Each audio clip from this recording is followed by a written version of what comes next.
Okay, hello everyone, good morning. So, as all of you know that some of the people were not present in the last class due to the induction program.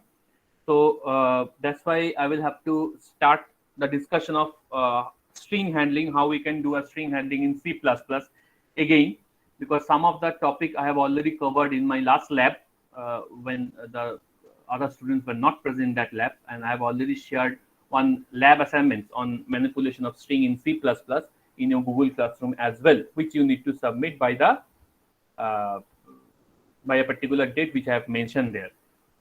So let me complete the theoretical concepts of this string handling concept in C++. Then it will be easier for you to do all the programs that have been provided in lab assignment 7. Okay. So I have already shared the screen. So the today's topic name is manipulating strings in C++, or you can say how we can handle string in C++. So I am going to give you a basic understanding about the theoretical concept of string handling, and then I will show you some programs which are easy enough to understand for you people. Okay. So string is a very known or familiar concept to you because you have already learned the concept of string, the logical concept of string in your C programming language. Okay, so all of you learn this thing. So in C programming language, string is nothing but string is a logical concept. It is not a physical implementation. It is a logical concept, and the physical implementation in C language is your character arrays. Okay, so whenever we are representing characters in terms of arrays, then we can call it as a string. So in C, string is a logical concept. Okay, logically we can use string, but there is no specific built-in data type string is available in C language. Whenever we are representing string in C programming language, we always take the help of character arrays, okay, which are also known as strings. So strings is nothing but a sequence of characters or a collection of characters or alphabets, what I will say. In C++, string, it does not have any built-in string data type in C++, just like C, but in C++, it has a string class. You are able to create a string class and the objects of the string class. That is allowed in C++. So C++ is an object-oriented programming language, all of you know that. And in C++, every programming we can implement it with the help of class and object concepts, okay, which is not possible in case of C programming language, because C programming is a procedure-oriented programming language, not object-oriented programming language.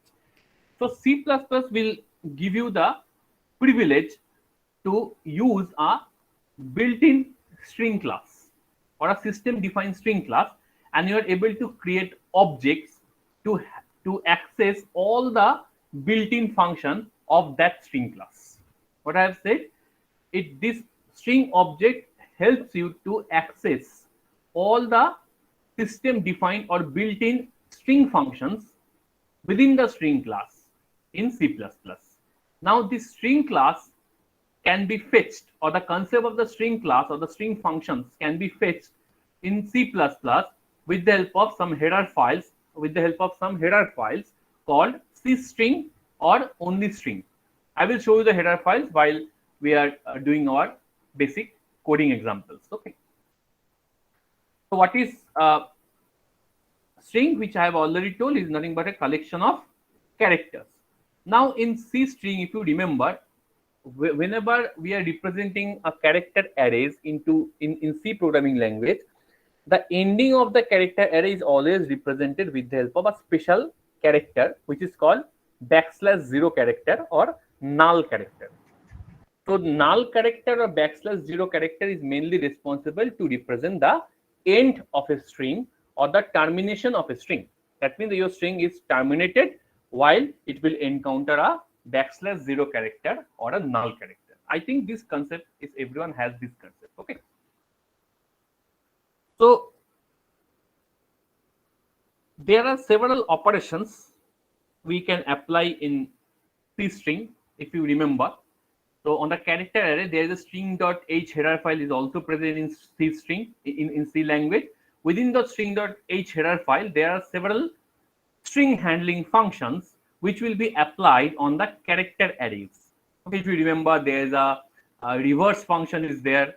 There is some uppercase function, lowercase function. There are several functions are available which handle built-in function. I'm talking about the built-in functions or system-defined function whose jobs or whose task is already defined within the header file string.h.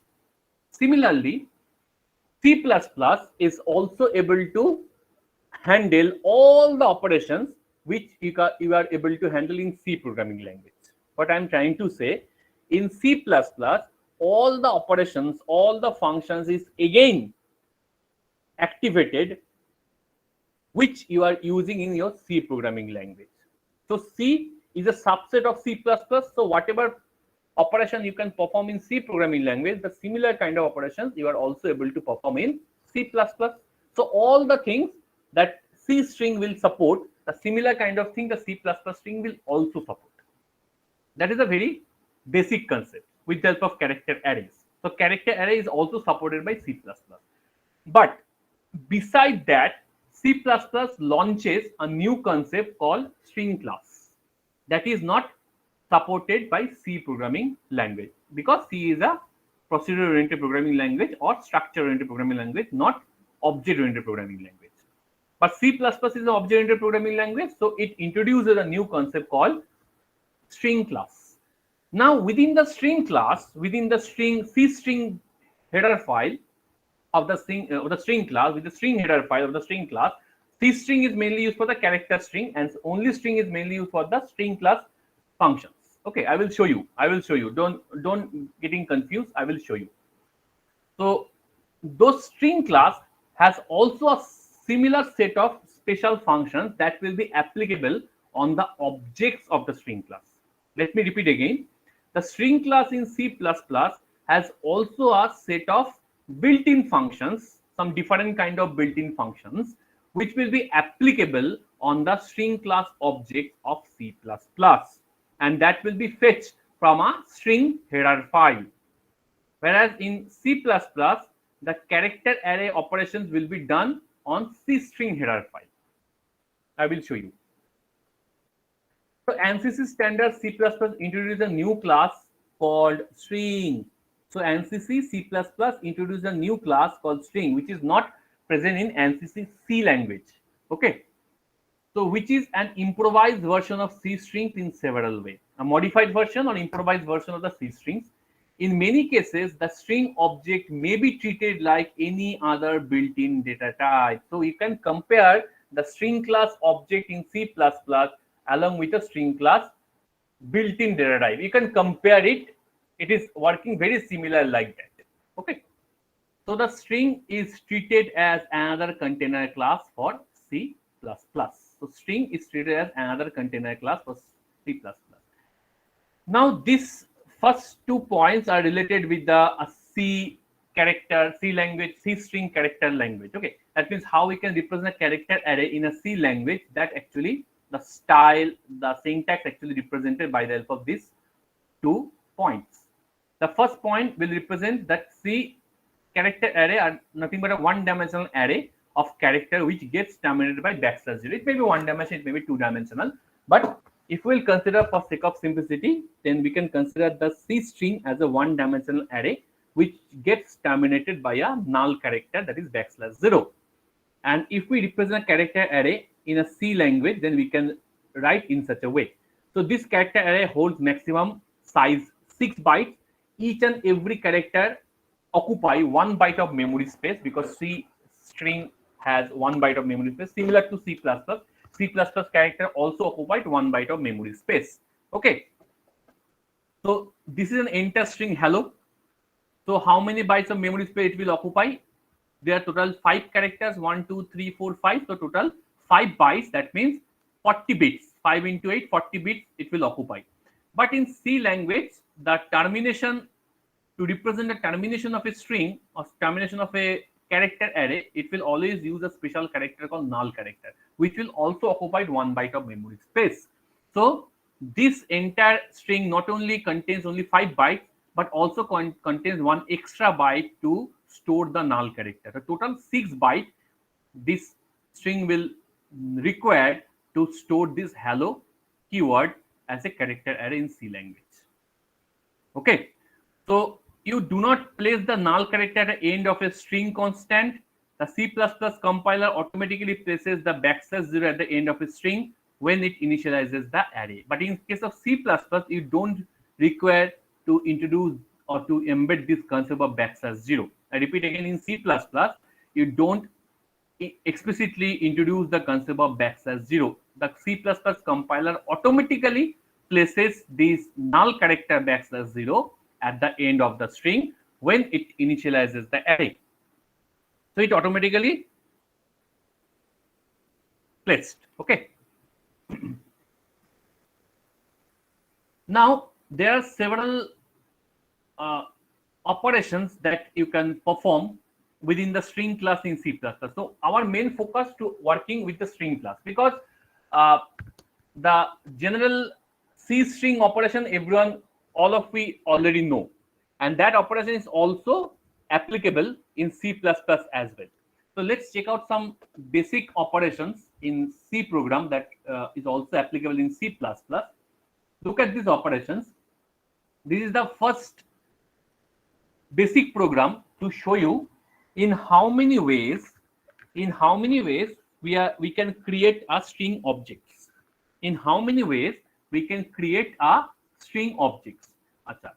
So there are various ways of how we can create a string object in C++. But before that, I will need to discuss only the character arrays. Okay, how we can use the character arrays. So look at this program very carefully. In C++, how we can use the character arrays.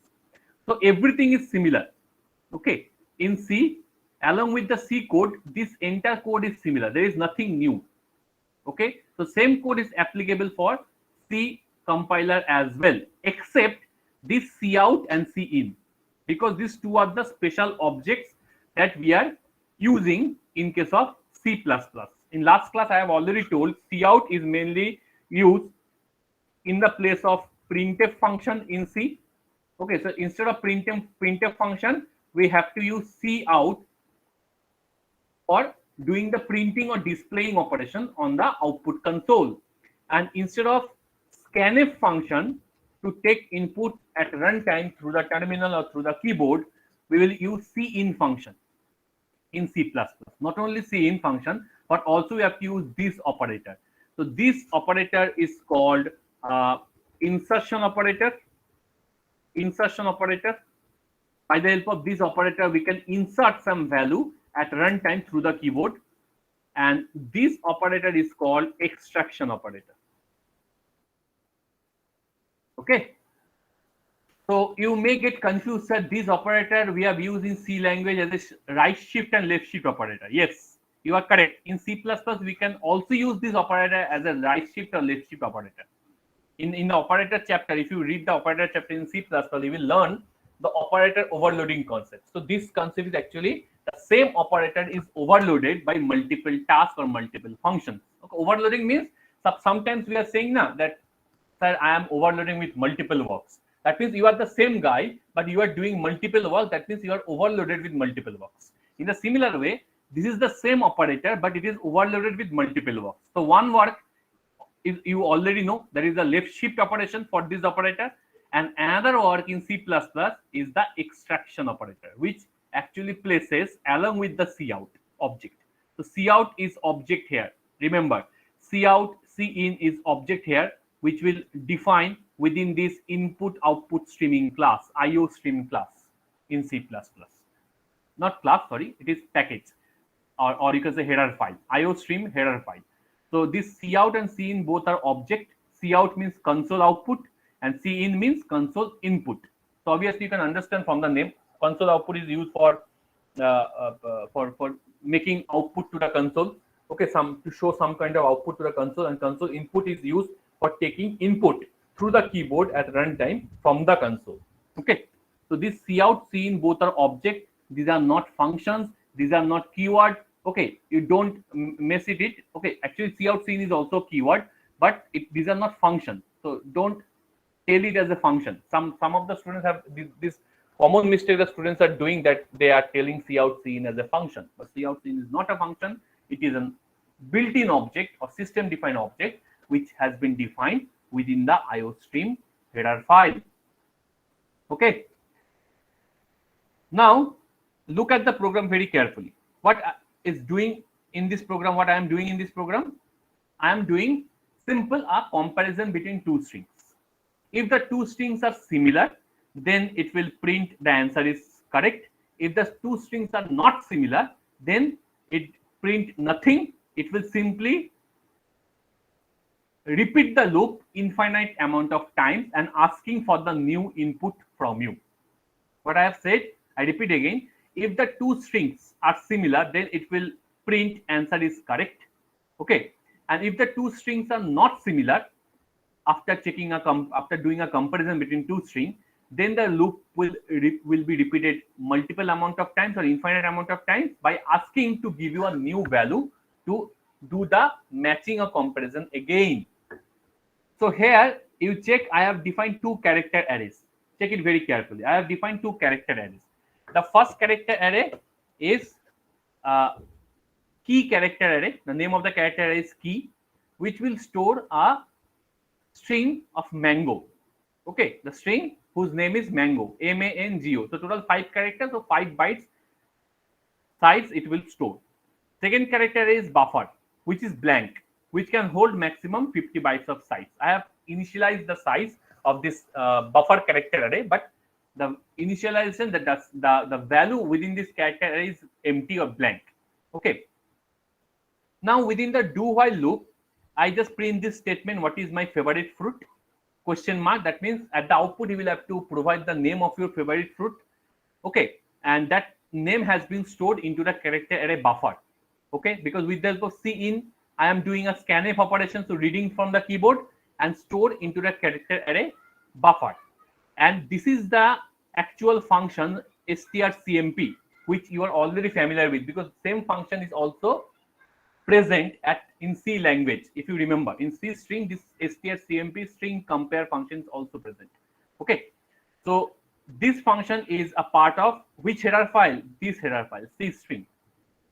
C string, character string. So this function is applicable on the character array only, and it is applicable on a C string header file. So this function, again I'm repeating again, this function is only applicable on character arrays. This function will never ever applicable on string objects. These are two concepts. One is string object and one is character array. So which concept we will use in C++? Both the concepts are welcome. Okay, but if the program, if the programmer will ask you, or if in the question it will ask you that you will have to use a string object, a string class object concept, then you will have to use string class object concept. You cannot use character array concept. So you will have to careful about it, read the question very carefully and then do the answer. So strcmp is a string comparison. Which two character array it will compare? It will compare the first character array key, where the mango is actually saved or stored, and the second character array buffer, where you are giving the input at runtime. I think all of you clear about it. So you can give a name of any fruit as an input at runtime. You can give orange, you can give apple, you can give banana. Obviously, those fruit names are not equivalent to a mango. So string compare function is always return not equals to 0. That means it's always return some value except 0 if the matching is not occurred properly, or if the matching has not achieved properly, then it will return a non-zero value. And if both key character array and buffer character are similar, that means if the match is successful, then it will return 0. And when it will return 0, it will simply terminate the loop and it will print, go into the next statement, which will print answer is correct, and it will print the output. That is the overall logic. And if it will return a non-zero value, that means if the inputs of these two character array are not equal or are not matching, then the loop will repeat again, and again it will demand a name of the next fruit and stored into the buffer and again check. So this thing will repeated infinite number of times. So check it out. So our first fruit name, suppose I have given banana. Okay, so again, it will demand for a fruit name. Why? Because it doesn't match with the mango. So that's why it will repeat the loop again and asking you for a new fruit name. Suppose the new fruit name I have given orange. Again, it will not match.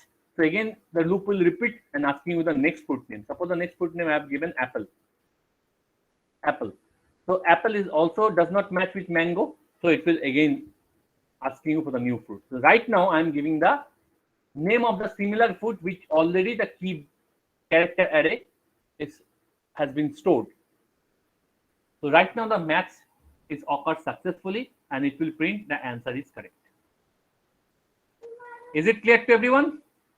Is this program clear to everyone? Yes, sir.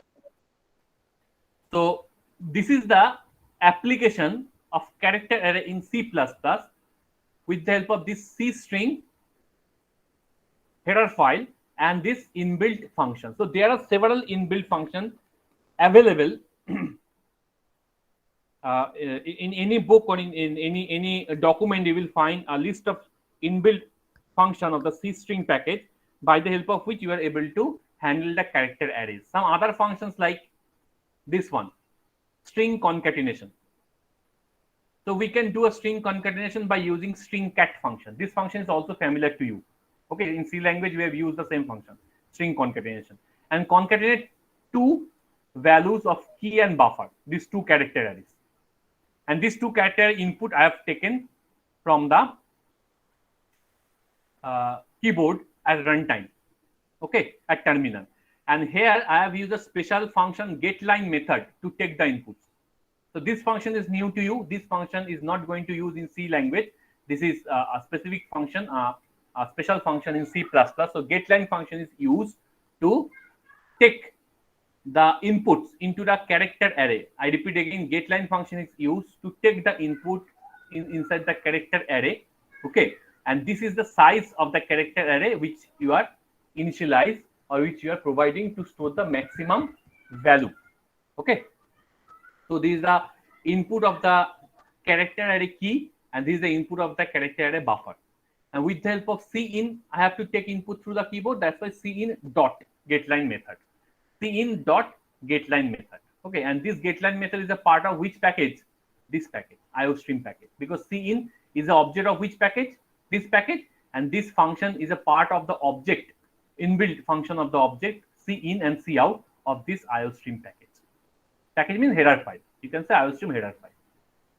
So if we run this code, first it will demand the input for the key character array. So I have given my first name. Now it will ask the input for the second character array buffer. Now I have given my last name, and it will give me the conjugation or concatenation between my two names, Sanjay and Chakravarti together. These are string concatenation functions. Okay, this buffer I printed extra, so don't worry about it. So this is the actual way of handling string concatenation. So I'm telling it again, this will be only applicable for character arrays. This will be only, this function string cat is only applicable for character arrays. That's why it is a part of C string header file. And similarly, string compare strcmp is also applicable for character arrays. These functions are not applicable for string objects. Okay, let's check it out. Another function, that is string length. How to measure the length of a string? That means how many characters the string have. Okay, the count of the characters of the input string, that you can do by the help of string length. This function is also familiar to you. In C language, we have used this function. Then string copy. So whatever value you have at the right hand side character array, that will be copy and replace the value of the left hand side character array. That is the only way. So that's why I have taken only the input of the key character array, the right hand side character array, as a input through the keyboard, because this buffer will take the copy of the key. So we don't require to know about the buffer input. Okay, so at the end, after copying, I have just check out whether the key and buffer has the similar value or not, or similar string value or not. Because after the copy and paste, string copy, that means we actually copying the value of the key character array into the buffer character array, copy and paste. So if we run this, it will demand the character array value for the key character array. So I have given gist. So the length of the string is 3. I think all of you agree with me. 1, 2, 3. And the key has gist value and the buffer also has gist value due to this string copy function. So right hand side character array is fully copied and pasted into the left hand side character array. That is the job of the string copy function, which will be part of the C string header file. Is it clear to everyone? Up to this, is it clear to everyone? Anyone has any? Yes, sir. Any kind of doubt? If anyone has any kind of doubt, you can ask me. Actually, nothing is new. What I am showing to you, it is all are already, you know, one or two things are new. Like this C string header file is new. This C in C out object is new. This getLine function is new, and the rest of the things are similar. But the backend, the logical concept are similar that we have used in our C programming language. Logical concept are very much similar. So these are the functions that we are using in C++ and applying on the string character array. Now we can do the same job for the string class object. I am telling again, we can do the same job for the string class object. Right now, I am showing you the specific way how a C++ can handle all these string related operations by using a string class and its string class objects. So first we need to know how we can create a string class objects in C++. That is the first thing that we need to know. So the first and the very simple thing that we can create a string class object in such a way. Look at it. We can create a string class object in such a way. This is the first way of creating a string class object. So here string is actually a class. I repeat again, string is actually a class. Okay, inbuilt class or built-in class in C++.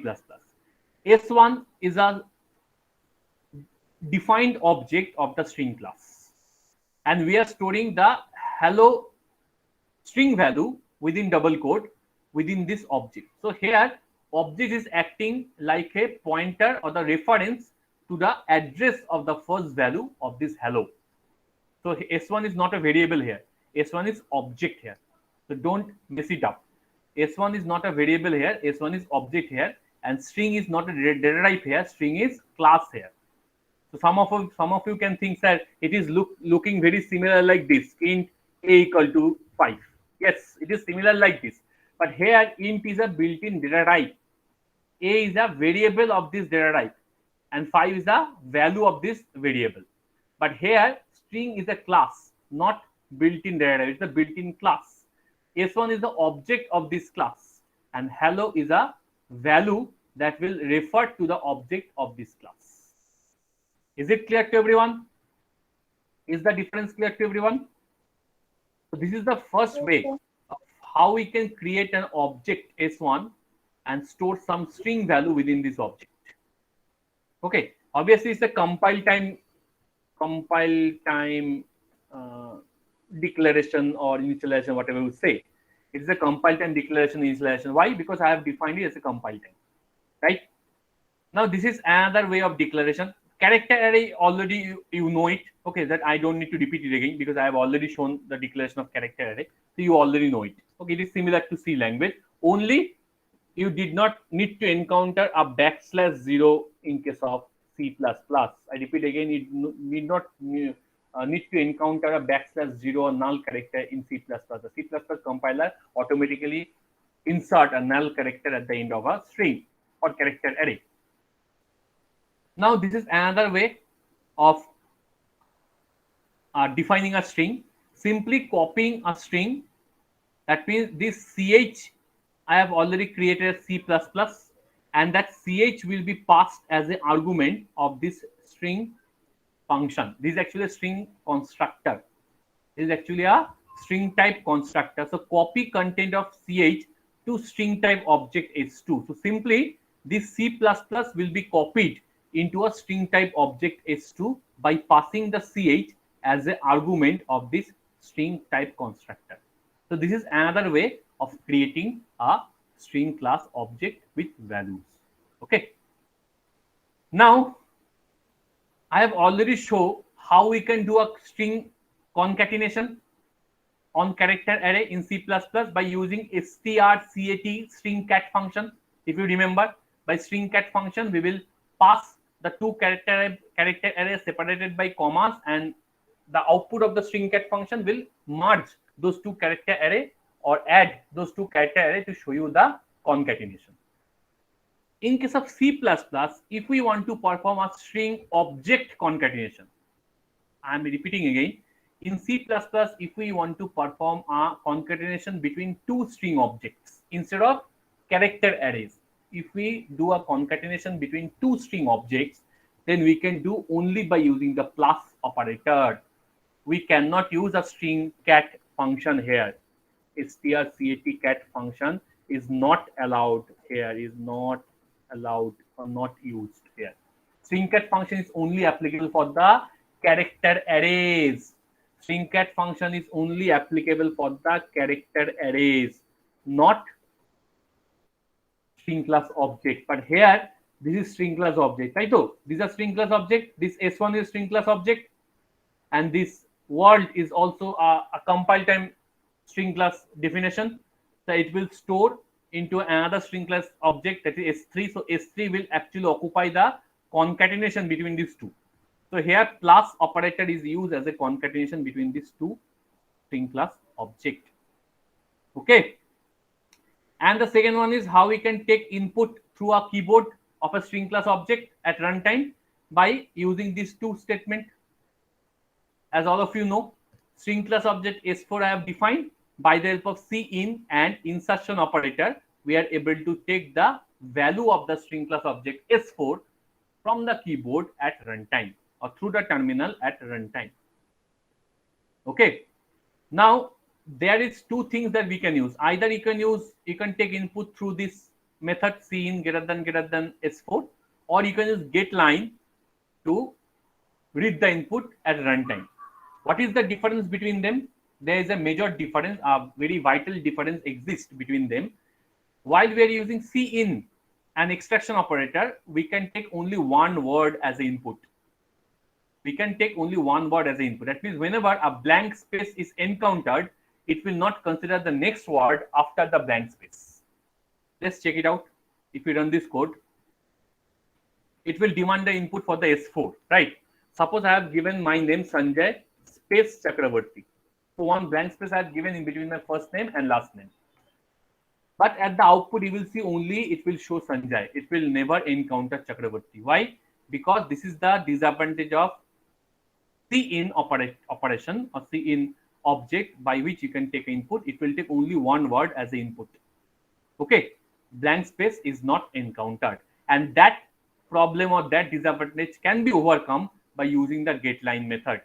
By the help of getLine method, you can read a line of a text containing embedded blank spaces. That means including blank space, you can read the entire line of a text by using getLine method. So it is your choice according to your purpose or your requirement, in which way you can take an input of a string class object, either this way or this way. That is the choice of yours. Is it clear to everyone? Tell me. Yes, sir.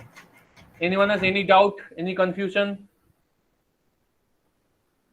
Okay, we have almost running out of the time, so I will continue this discussion in the next class tomorrow. Okay, I will just need to show the basics, all the thing I have shown. I just need to show the various functions that we can apply on the string class objects. Okay, and by using class and object concept, how we can represent string class. That means using class and object, how we can access the string class members and all these things. Okay, that I need to show in the next class. Only 2 or 3 programs that I need to show.